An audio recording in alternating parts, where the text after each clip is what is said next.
morning, and I am the last person of the day, so I won't take much time to bother you. I'll be winding up soon. I thank the organizers for giving an opportunity to stand before you.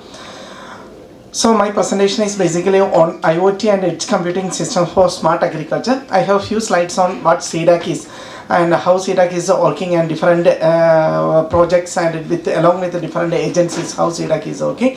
And I have a few slides on the systems, agriculture automation solution, what C-DAC is having, what C-DAC already developed, and what C-DAC is already in working with different agencies. And also I have some use case studies which are already done by C-DAC as well as by different agencies on IoT enabled smart farm systems for different applications. So moving to the next, actually C-DAC is a central government organization which comes under Ministry of Electronics and Information Technology. It was established in 1988 and we have 12 centers all across India and more than 3,000 employees. And as I said, our presence is there in 11 cities and 15 centers we have, and we are involved in the design, development and deployment of electronics and IT based solutions. So these are the different areas where C-DAC is working in high performance computing, AI, artificial intelligence and machine learning algorithms, microprocessors, e-governance, 5G and IoT, education and training. So the first thing which comes into the mind when somebody heard about C-DAC is the supercomputer, because C-DAC is the organization which developed the first supercomputer in India when European countries denied for the technology. So and from there now we are in Param. In 2020 we have the Param Amber and different series for different applications it is available, and this is a long journey. And me belongs to C-DAC Thiruvananthapuram campus. It is one of the biggest campus in C-DAC, of C-DAC, and myself belong to the control and instrumentation group, and we are mainly aiming on the design and development of cutting edge technology for industrial automation, agricultural automation, and myself concentrating on agricultural automation and agri technologies. So how different agencies are associated with C-DAC? There are different methods how different agencies are associated with C-DAC. One, exclusive product development, where contract product development means C-DAC along with some other agencies, we develop the technology, we develop the concept, and we submit proposal together to government agencies or to private agencies, and we develop the technology and we jointly execute the project. And next one is as a joint product development in exclusive product. The first one is exclusive product development. Exclusive product development means some agencies approach C-DAC for developing a technology. Currently I am working in an AML based solution for Konkan Railway. Konkan Railway directly approached us and we are developing a technology for them which is solely for their purpose, and that technology belongs to Konkan Railway. The second one is associated with as a joint product development. In that scenario, we along with the third party, we generate a particular proposal and we submit for funding, and we together execute the project. Next one is transfer of technology. In transfer of technology, C-DAC has already developed some technology, or C-DAC is developing technology based on some government funding, maybe from Ministry of Electronics or Ministry of Department of Science and Technology or Ministry of Agriculture. Different products will be developed, and once the product is developed and field proven, the technology will be transferred to the third parties. Next one, purchase and reseller. Maybe C-DAC will be procuring that software, adding some value addition, and will be reselling to the concerned agency which has raised the purchase order. And here we have the different agencies with whom C-DAC is working with.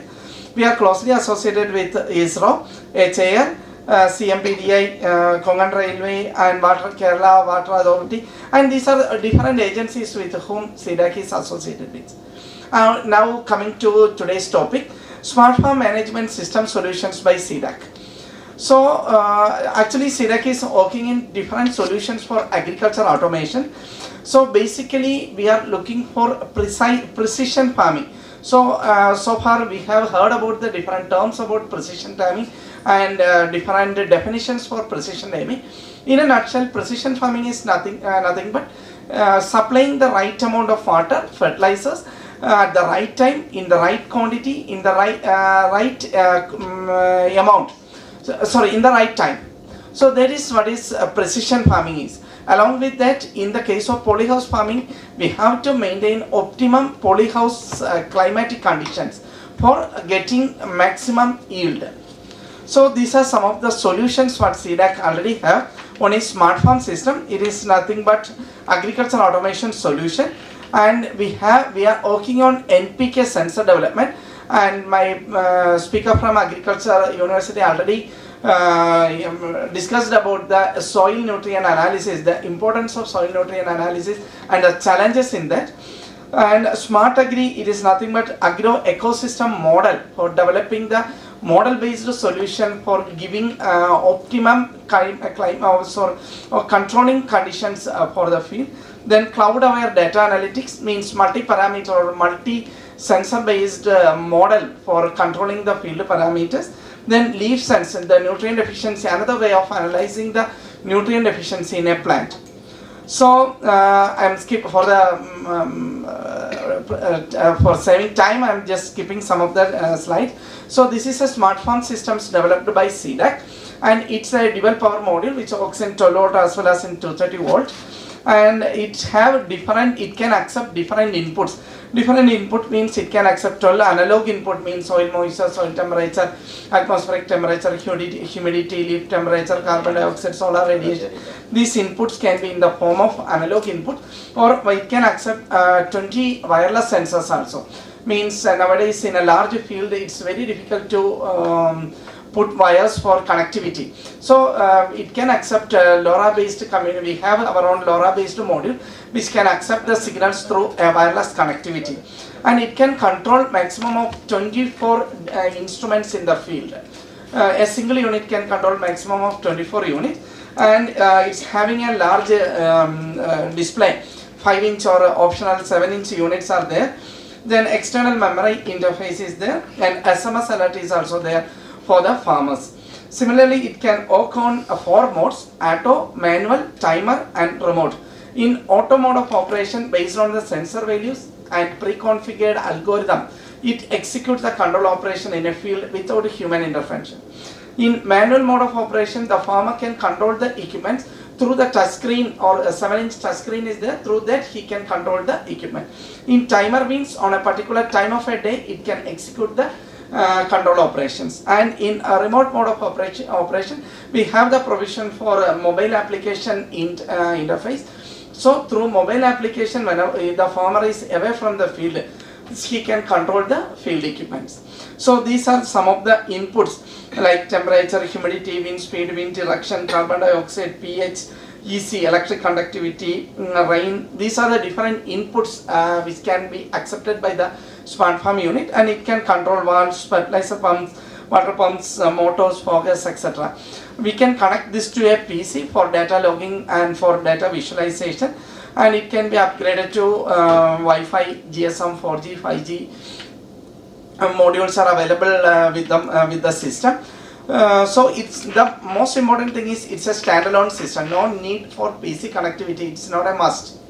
So these are some of the screens for the smart farm system: desktop screen and the manual control scheme. Actually here this is the manual control scheme where the farmers can control the different field equipment. And these are some of the screens where the farmers can configure the system. Because the farmer may be cultivating capsicum today, he is moving to salad cucumber tomorrow, or he is moving to chili tomorrow. So depending upon the soil conditions and depending on the crop conditions and weather conditions, he can configure the system accordingly. So this is in a nutshell, this is how the system works. It accepts input, and based on the algorithm it generates outputs to control the different equipments.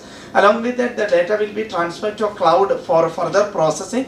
Data analytics, cloud analytics can be done, and data can be transferred to a mobile application as well as to a GUI, computer based GUI. We can interface the details. So different variants are available. It's for the sake of costing. because for small scale farmers with a minimum configuration, we have a junior version available, and pro version and royal versions are available. So this product as of now, it is ready for technology transfer, because this was developed in-house by C-DAC, and some 5 companies came forward for the technology, and hopefully in the next month, April, our Foundation Day celebrations are happening at Pune. So in that particular ceremony, we are hoping this technology will be transferred to that technology. The important thing is the technology transfer is not limited to those 4 companies. Whoever interested in this technology, we are ready to transfer the technology. Transferring the technology means we will transfer the entire thing, starting from the schematic design, the firmware design, the configurations, everything. Along with the SEDAC logo, they can put out their own logo, they can add value addition to the products, and they can marketize the product. That is the most important thing. So expectedly, the technology transfer cost for startups is 1 lakh, and for the OEMs it is 2.5 lakhs. That we are expecting that cost because we are waiting for some more confirmation from our higher authorities. We are waiting for the confirmation. So we will give 1 week training as part of the technology transfer. So this is a picture where we have demonstrated the system with the 5G upgradation, and we demonstrated the system at India Mobile Congress to our Honorable Prime Minister, and this is a brochure for that, and we have done multiple field installations of this system. One is with Agricultural University in Kerala at Velayani. We have done the installation, and this system was working fine till the COVID period, because students are taking care of the system. But after the COVID period, there was some maintenance issues happened, and after that it was not working. But with a farmer, it was working for more than 6 or 7 years. He is using this particular unit for his farm. That is DJM Atmada Polyhouse. He is using sensors along with controlling unit and multiple control algorithm he is using. And we are maintaining the temperature also, because for capsicum 24 degree or 25 degrees Celsius to be maintained in the polyhouse. So we are maintaining the temperature also inside the polyhouse. So with the system, and this system can be also used for hydroponics, aquaponics, vertical farming, and this system can be the most important thing is this system was developed from scratch by us.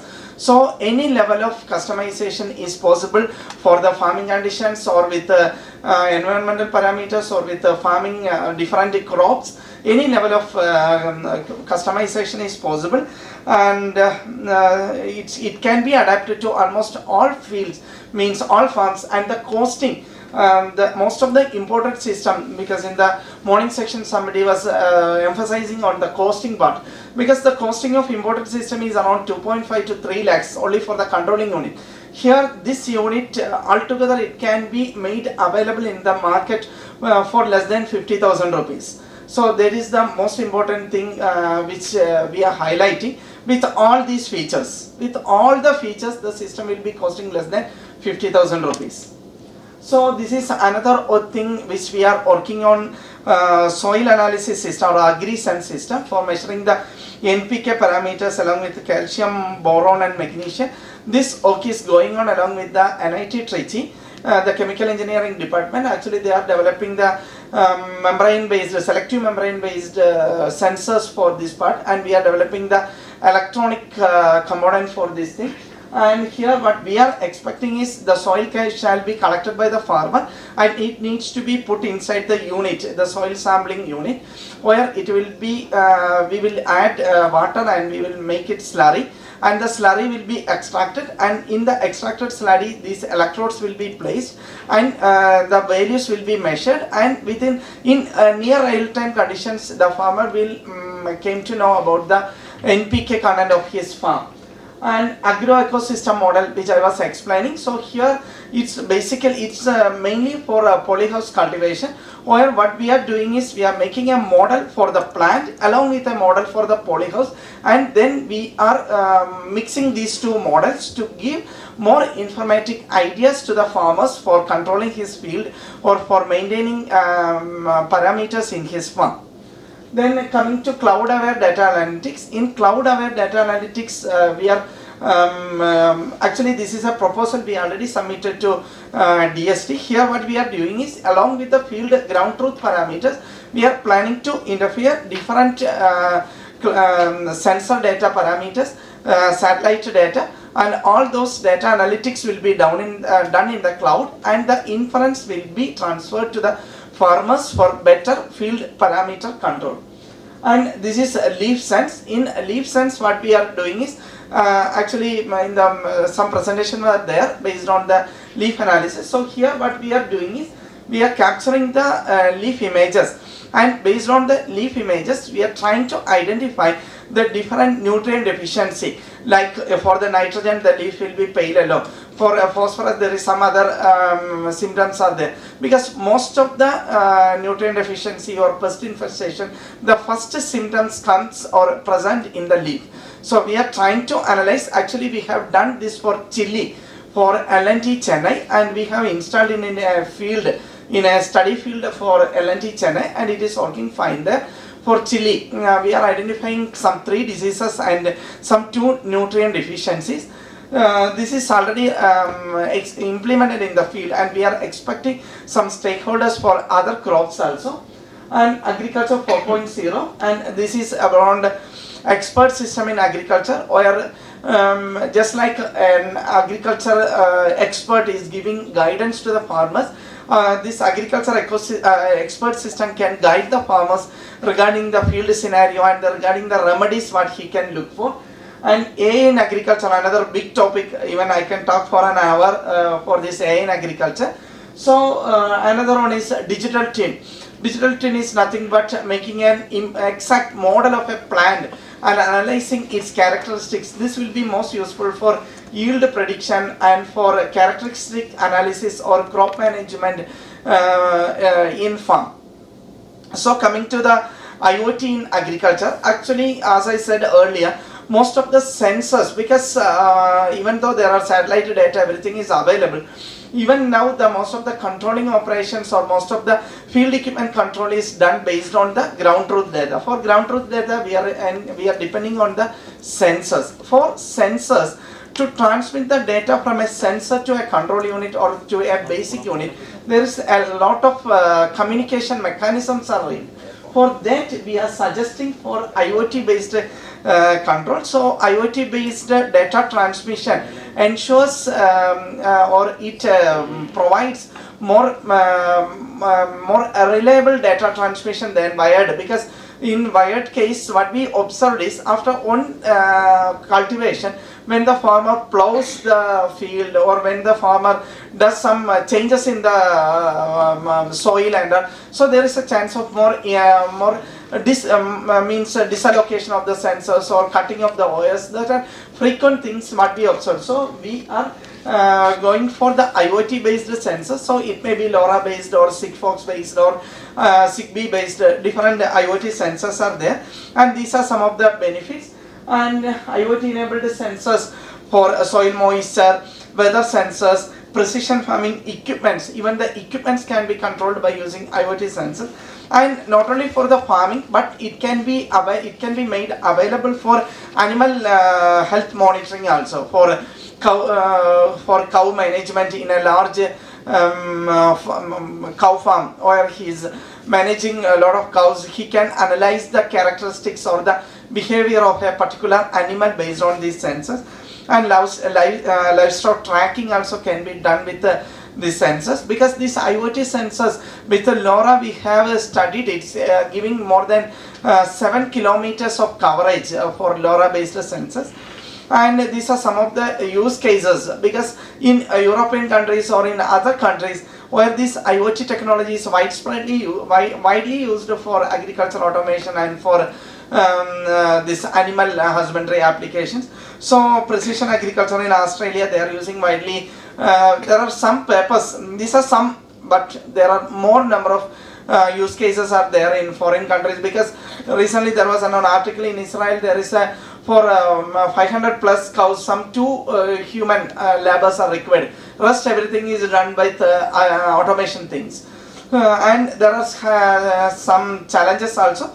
One is the high cost, initial cost. So actually we are in discussion with government for a subsidy based solution, as well as we are monthly rental based, just like our mobile phones we are charging on monthly basis. So some monthly subscription based technology subscription program also we are in discussion with. Then technical skills, because as far as the conventional farmers are considered, they are very much happy with the technology what they are using, but it's a very what I can say, it's very difficult for them to make understand the use cases of technologies and the advantages what they will get out of adopting the technology. And data management, because as we know, the 65% of the household are depending on agriculture sector. So when we implement a digital agriculture concept or sensor based concept, huge amount of data arrives. So that data management analytics will be a huge part. Network connectivity, fail-safe connectivity is a must. Suppose if one block fails, the other needs to replace the things, and it should not affect the normal operations of the things.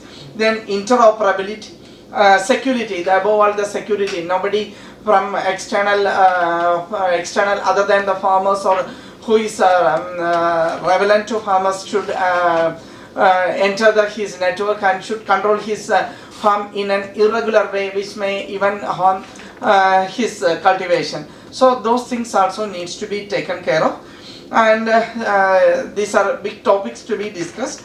Cyber physical systems, climate resilient farming. Climate resilient farming actually is gaining importance nowadays, because now capsicum can be cultivated in Coimbatore or in Trichy kind of environment also, because the climatic conditions can be maintained where the just like in Ooty or just like in Kunur, where the cultivations are mainly happening in a cold climate.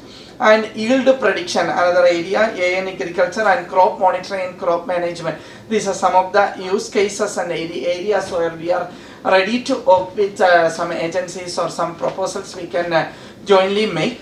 Coming to the conclusions, as I said, the C-DAC is ready with the technology with the smart farm. The technology is perfectly ready with us, and even though the adaptation of AI and agriculture is likely to be challenged by a variety of issues, it is having a very much impact on agriculture economy or agriculture cultivation in the coming years. So consider the limitations in order to ensure successful implementation. So we have to look into the limitations. There are limitations are there, but we have to look into the profit or the benefit what the farmers and the country as a whole what we are expecting by adapting these technologies, and we have to move on. Even though I have spoke about a lot technologies or a lot buzzwords in agriculture automations and in agriculture cultivation, most of the technologies are in its infant stage in India. Specifically in India, we have to make confident in the farmers, and we have to apply this technology, field proof this technology, slowly implement this technology to the farming field, so that we can in the coming years, maybe in the next 5 or 10 years, we can say that ours is a digital agriculture economy. So thank you. Long live India and France friendship.